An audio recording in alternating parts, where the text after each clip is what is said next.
Assalamualaikum warahmatullahi wabarakatuh. Shalom, Om Swastiastu, Namo Buddhaya, Salam Kebajikan. Perkenalkan, saya Mariana Monalisa Marisan dengan NIM 07300 22074 dari Prodi Teknik Pertambangan Universitas Trisakti. Dalam tugas kestabilan tambang bawah tanah kali ini, saya akan membahas mengenai permasalahan runtuhnya tambang bawah tanah di San Jose Mine di Chile. Akan saya tinjau kembali melalui mekanika batuannya, struktur geologinya, kestabilan bawah tanah, kemudian ventilasi dan pemboran. Referensi yang saya gunakan adalah melalui film 33, The 33, yang menjadi film dokumenter dari kejadian langsung tambang bawah tanah yang runtuh di Chili ini. Batuannya.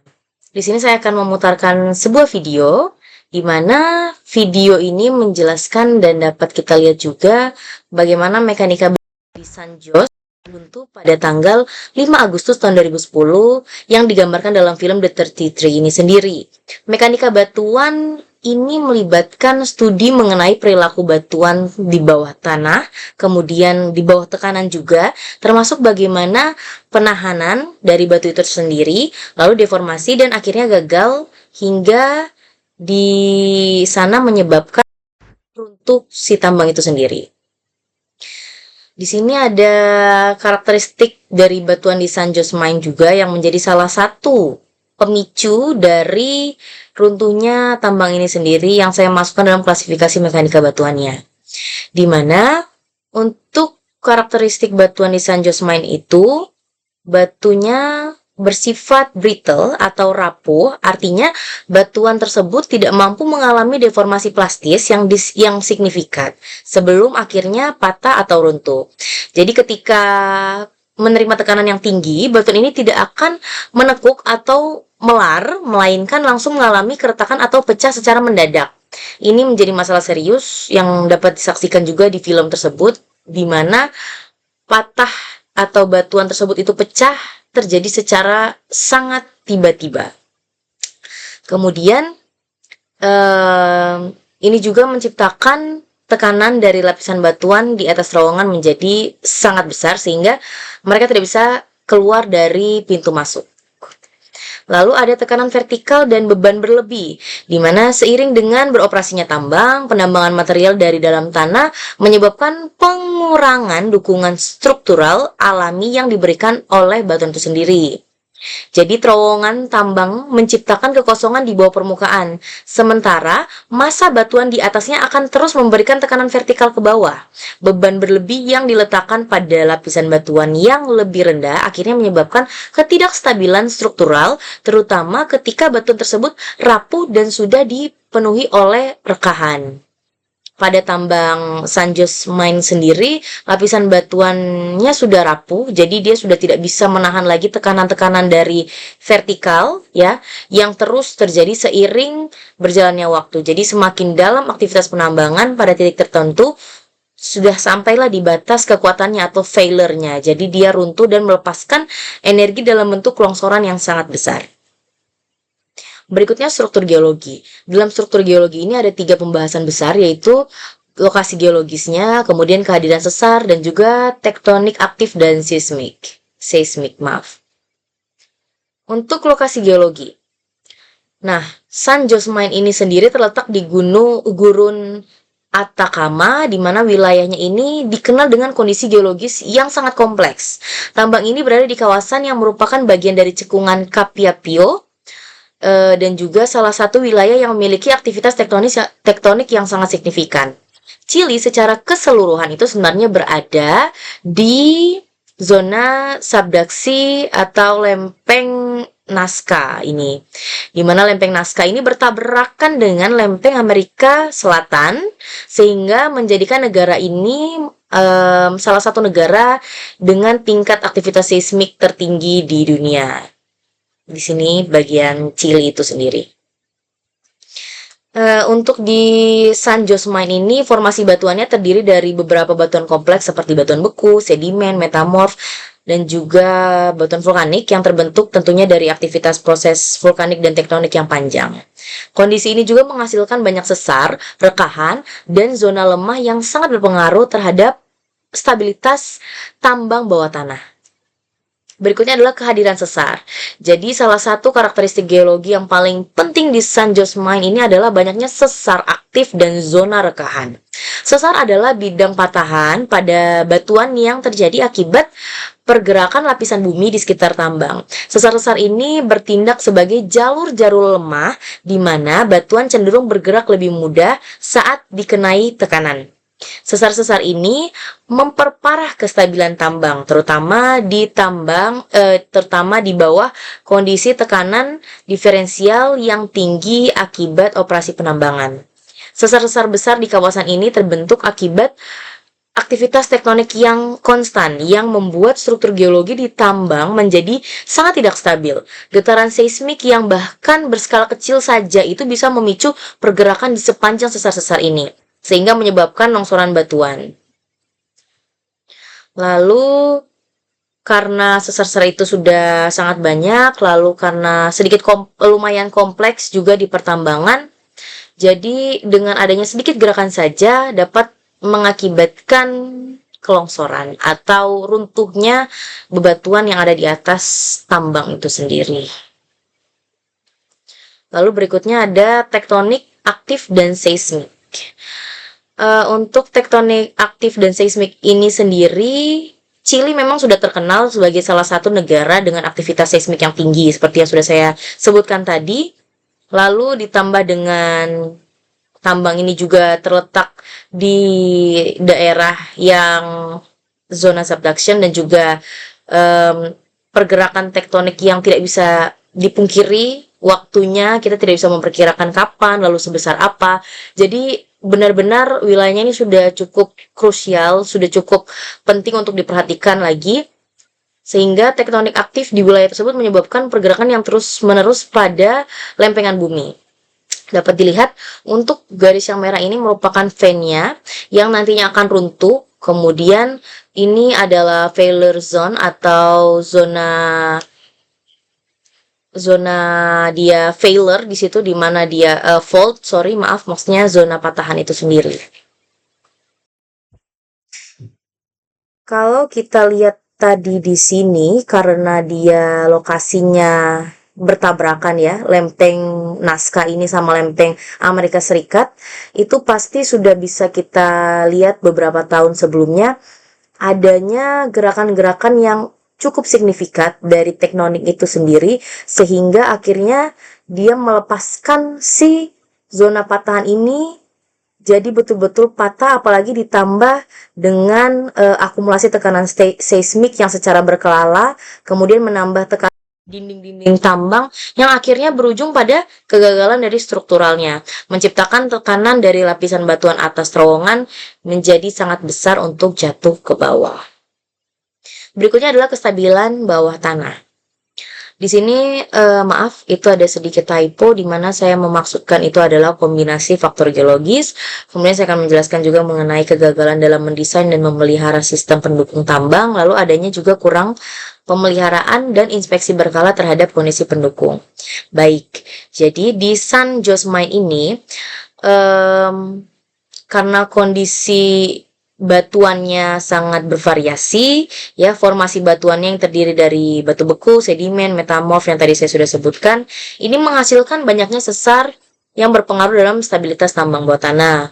Kemudian untuk kegagalan dalam mendesain dan memelihara sistem pendukung tambang, di mana ini juga berperan sangat besar dalam ketidakstabilan bawah tanah di San Jose Mine ini. Jadi sistem pendukung biasanya berupa tiang penyangga, beton semprot, atau rangkaian baja yang dipasang untuk menahan tekanan dari batuan di atas dan sekitar terowongan. Namun di tambang ini tampaknya sistem pendukung itu tidak cukup untuk menahan tekanan yang dihasilkan oleh kondisi batuan yang rapuh dan banyak rekahan.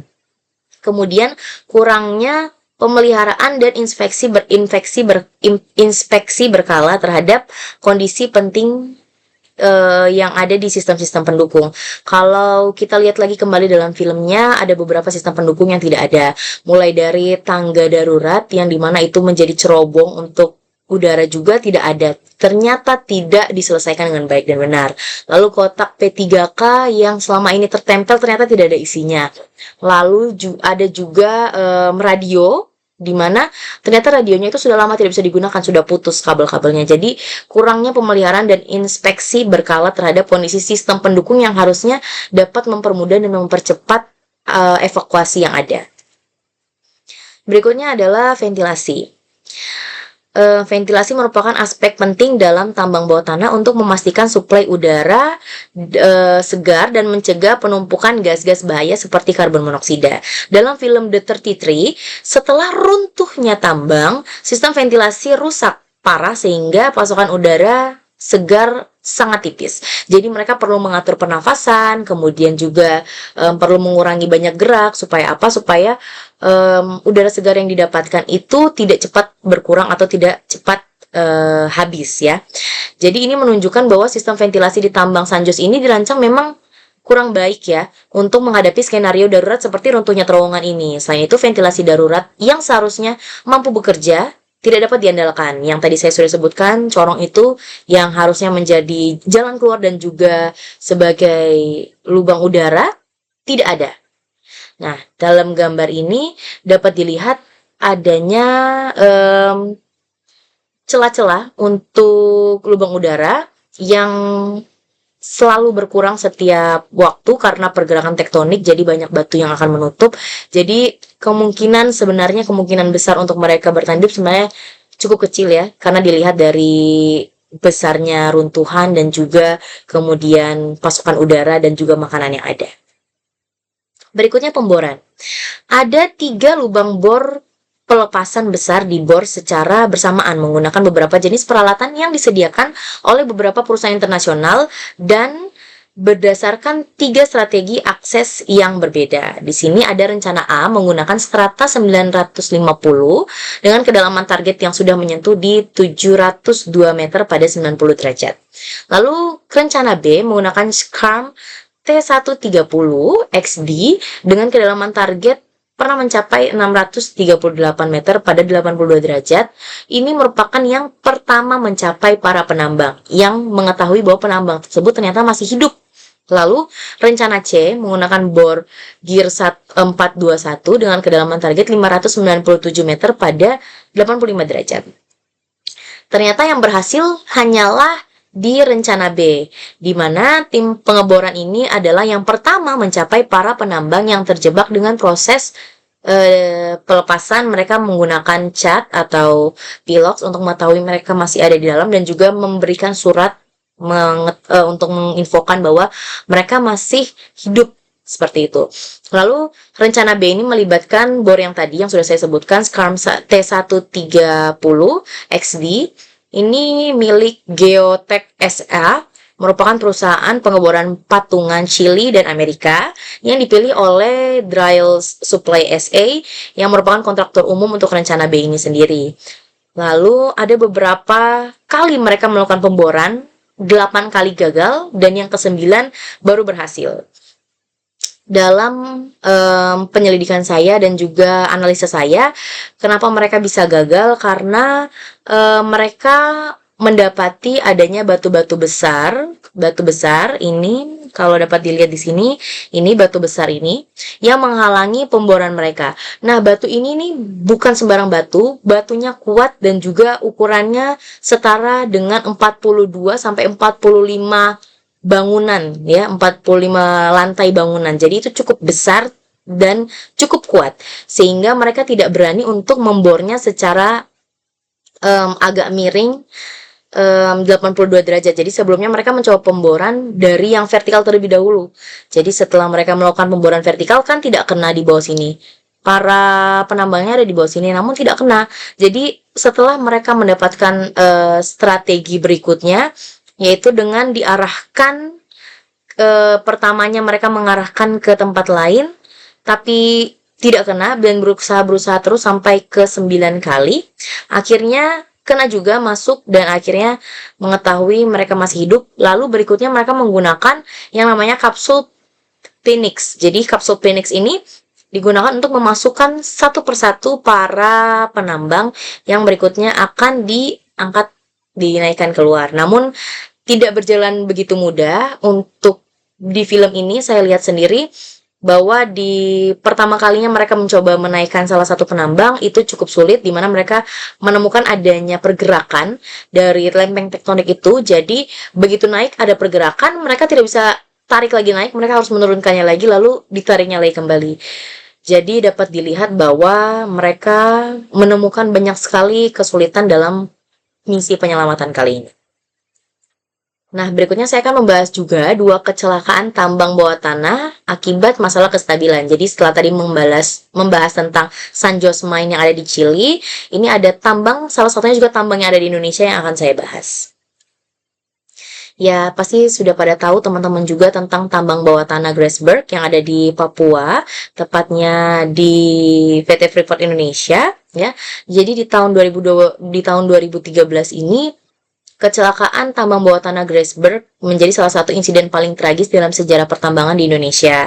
Tambang Grasberg yang dimiliki oleh Freeport MCMO Run yang berlokasi di Papua adalah salah satu tambang tembaga dan emas terbesar di dunia. Pada tanggal 14 Mei 2013, terjadi runtuhan terowongan di tambang bawah tanah tersebut, tepatnya di area Big Gosan. Kronologinya adalah pada hari kejadian, sekitar 38 pekerja sedang berada di dalam terowongan saat runtuh itu terjadi. Mereka berada di ruangan pelatihan dalam sistem terowongan tambang bawah tanah. Jadi, atap terowongan yang ada tiba-tiba runtuh. Jadi menjebak para pekerja yang ada di dalamnya. Upaya penyelamatan dilakukan dengan segera.